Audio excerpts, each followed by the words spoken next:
On to Thursday's Independent. It's going to become an issue at the next election, it seems. Keir Starmer states that trans women are women, and Boris Johnson says the facts of biology are overwhelmingly important. Meanwhile, Rome burns. Well, I mean, crumbs. Firstly, I think the argument on trans rights is important, but also for those people who vehemently take stands on either side of that spectrum need to understand that the promotion of trans rights makes very little difference to people's lives other than basically giving you a point on which to make a judgment. The statements that Boris Johnson and Keir Starmer have made have quite ironically not been binary.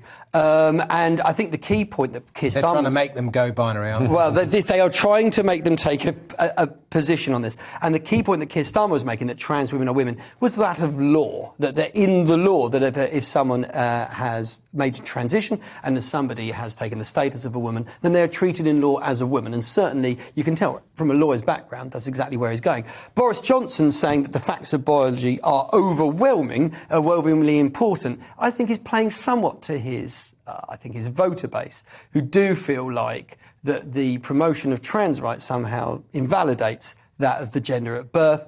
But I feel this is one of those things when people are slowly learning that the trans communities are very much part of not only our society but also our legal system. And I think it might come up in the next election. I'll be honest with you. I think both sides are going to have bigger fish to fry. Well, I think some newscasters going to try and get them to declare one way or the other and get a big sting so that they can get a few headlines at some stage. But I agree, there are much bigger arguments at play. I can't help but think, though, that this does... there's a large argument here, and it's more about equal rights in the workplace, especially for women, I really think.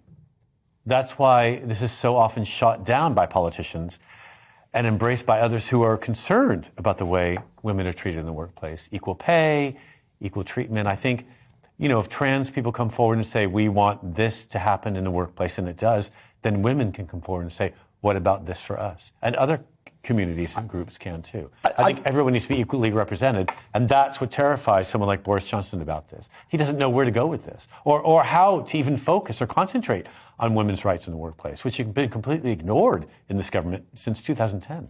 The pursuit of trans rights, by the way, I'd just like to say, is not about progression, is not about denying biology. They are just correct rights. I think that's the way it works. I think the reason why this has been addressed is because they're still concerned that what politicians say will make a lot of difference to people who are transitioning, or maybe teenagers, or people who are at a stage where they don't know where they are, and bullying can make a real difference to someone's life. So their words are very important to those people. But I still don't feel it's a strong political argument. I'm not going there.